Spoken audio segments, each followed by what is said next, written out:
Welcome back to Worthington Model Railway. Today's job is to finally try to fix this area here. So let's see what we're going to do.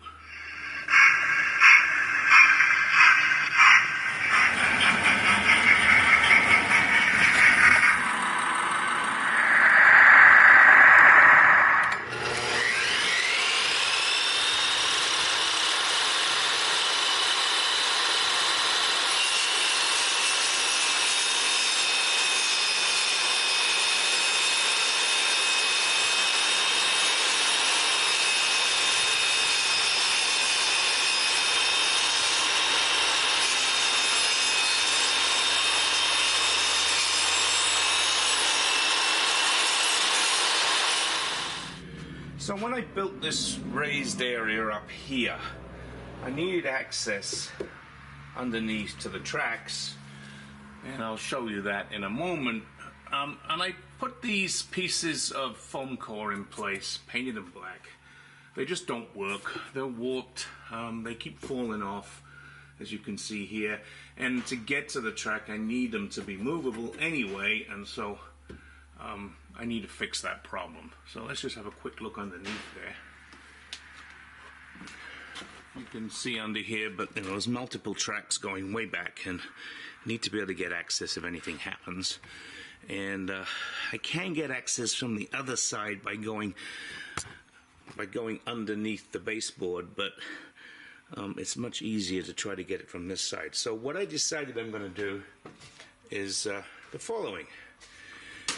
I got some pieces of 1/4-inch ply, which are going to go up here, and then I'm going to put piano hinge on the bottom so I can hinge them down and get access, and I'll put some magnetic catches along here. So let's get on and do this. So the first thing I need to do is get rid of these tacks and staples that are in here from my previous efforts to keep that foam core in place. So let me get on and do that. That one does not want to come out. There we go. Okay, so one of the things I have to do is take a couple of these curves out and make this board straight. It's going to have angles in it, but I need it straight to be able to put this board up against it. So let me get the jigsaw out and take that off.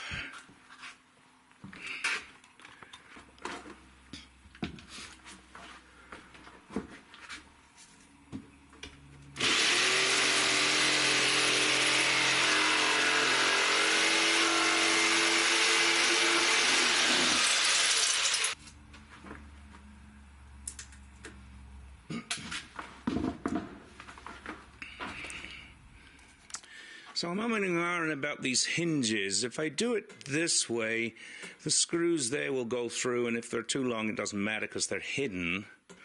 But it is going to look on the outside. On the other hand, if I paint it black, I don't think it'll show up much. If I try to do it the other way, the screws will come through here. I did think about trying to use double-sided sticky as an option. Let me see if that works. The double-sided sticky, it sticks to the metal, but as you can see, not to the wood. It's just kind of peeled right off. So back to the drawing board on this one. So here's the first two pieces in place. As you see, they just fold under. That's going to work perfectly for what I need. Anyway, you don't need to keep watching me mismeasuring, cutting, screwing, cursing. I'll come back when the whole thing's done. So not perfect, but better. Need to paint it, and I need to order some magnetic catches for the tops of those so they don't fall down. But I think it's definitely better than what I had there before.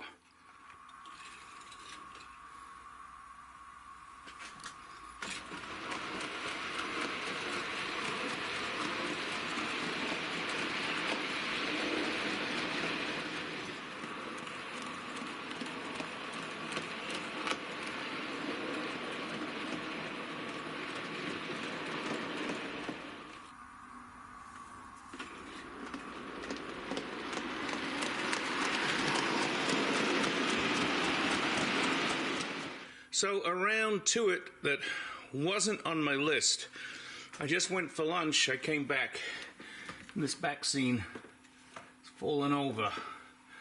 I've been meaning for some time to put, I'm thinking double-sided sticky on the back of the foam board so it sticks against there, and I don't know if you can see it there. I'll zoom in, but it also knocks some rolling stock down, which is not good. So let me get on and do this. I'm hoping that double-sided sticky will be man enough for the job, but I suppose we'll find out. Well, that seems to have done the job. All remains is for me to put the rolling stock back on the track. Hopefully it's not damaged, and we'll have to wait and see. It seems to be stuck right now, but doesn't mean to say it might not fall down again. And there's all the rolling stock back on the track. I don't think anything get damaged. I don't see any damage, so I think I got lucky this time. Of course, you know, I'll maybe find a piece of something broken off somewhere when I start to look a little deeper, but I think I got away with it.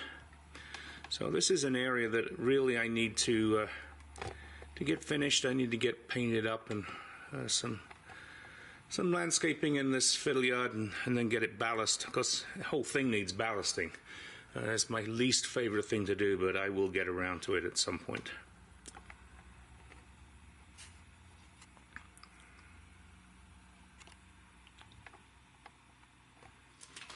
So I have to thank Charlie Bishop for my next Roundtouits project. I think everybody knows who Charlie Bishop is on YouTube.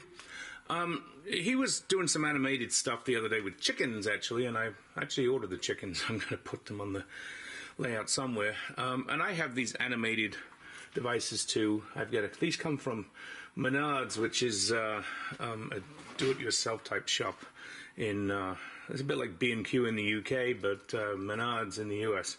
Anyway, and they have model railway stuff. Don't ask me why, but they do. I think if you look, there's a video on this, and I'll put a link to the video. But what Charlie was doing was he's putting like these push buttons to activate this sort of stuff, and it seemed to me like that was a great idea. So I ordered a couple of them from Amazon, and I'm going to put one on this, and you might remember the alien spacecraft that's further down. I'm going to put one on there too. So let's go on and do this. It's basically a real simple wiring job. And of course these are metric. This is 12 millimeters. Half an inch. I just measured half an inch drill, but I think it's about right, so we'll try it and see. So this is a really simple, easy job. You just mount the little button there. I mounted it right here. Take one of the wires that is going to the device that's powered, and cut it in half, put a couple of connectors on there that go to the button, and so now what happens is when I press the button, the device starts.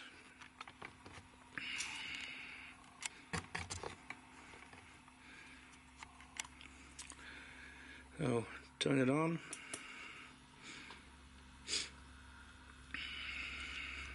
Turn it off. Turn it on. Turn it off.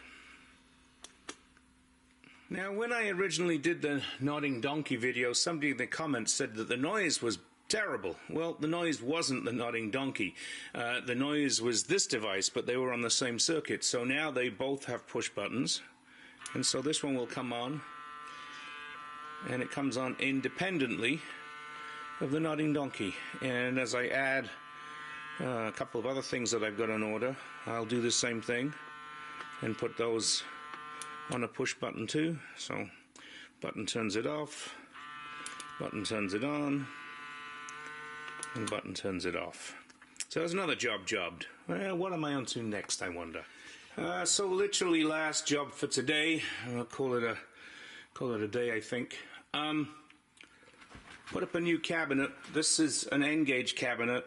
It's from the same manufacturer that the ones on the wall are from.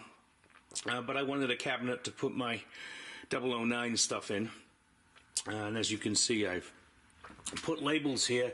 What I did as well is next to the label, I put my number for the DCC chip for the ones that have DCC in them.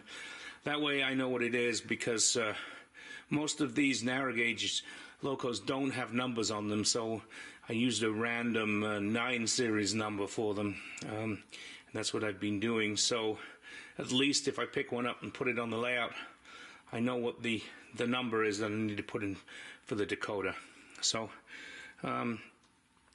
that's it right now in terms of narrow gauge, apart from what's on the layout, which is quite a bit. But now at least I have a place for it that I can easily get to it. So I think that's it for the day. Maybe find something else to do before the day's done, but I think I'm about done at this point. So thanks for watching. Just me catching up on some bits and pieces here. If you like the video, hit that like button. If you haven't subscribed, please subscribe. It does help with the algorithm in terms of having more subscribers, in that your videos by YouTube are pushed out to more people. So it just helps me if you hit like and if you hit subscribe. And for those that have subscribed and do hit the like button, thank you very much. And I also really enjoy reading your comments, so if you want to make any comments, please do so, and I do try to reply to a number of them. Another video to the top left, and we'll be back soon with some more model railway stuff.